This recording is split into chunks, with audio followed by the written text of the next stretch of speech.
The hardest prison to escape is the one that sounds like your own thoughts. Last week, we visited a prison, not merely one built from stone, but one built from circumstances. Andy Dufresne reminded us that life may imprison our bodies without ever imprisoning who we become. This week, I would like to visit another prison, one without walls, one we carry quietly inside ourselves. Most people remember Marnie as one of Alfred Hitchcock's finest thrillers. I remember something else. I remember watching a woman who could never quite understand herself. She lies, she steals, she recoils from intimacy, not because she enjoys any of it, not because she chooses it, because something inside her had reached a conclusion many years ago, a conclusion she herself could no longer see. As the story unfolds, Hitchcock does something extraordinary. He doesn't merely solve a mystery, he gently takes us backwards, towards a forgotten memory, towards a frightened child, towards a single moment that quietly shaped an entire life, and suddenly, behavior that once appeared irrational begins making perfect sense. Watching Marnie left me wondering how much of what I confidently call my personality is really my personality, and how much of it is simply an old echo still speaking through me. That question stayed with me for years. Then another film completed the conversation: The Silence of the Lambs. Most people remember Hannibal Lecter.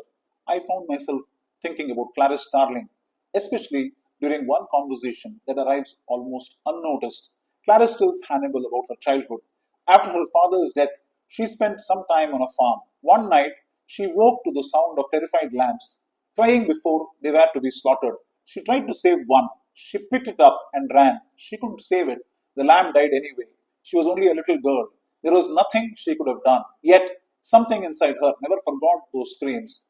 Years later, Clarice becomes an FBI agent.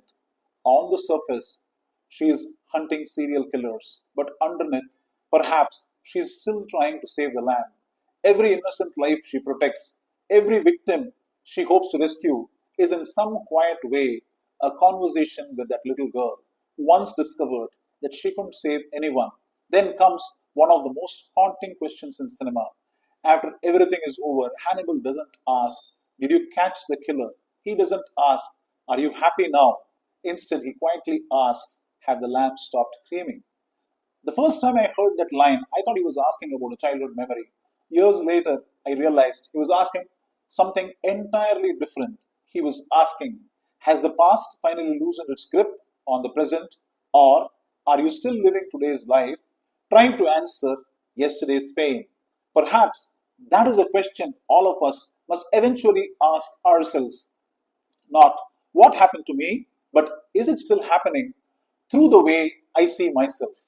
Watching these two films together made me wonder how many of the sentences I used to describe myself were actually written years before I became the person I am today.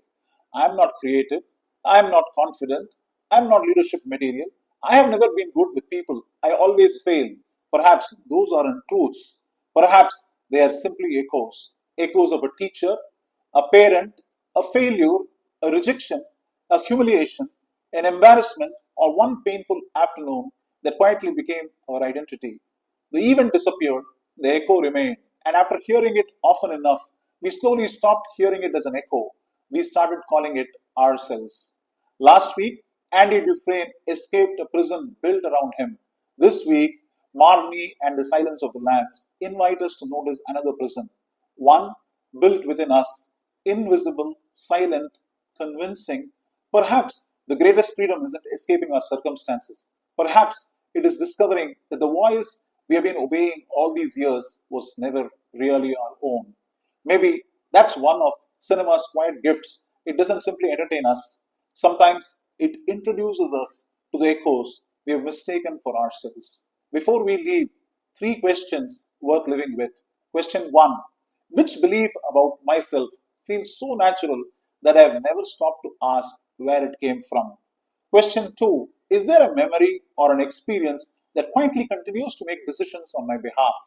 Question three: if one of these echoes fell silent tomorrow, who might I become?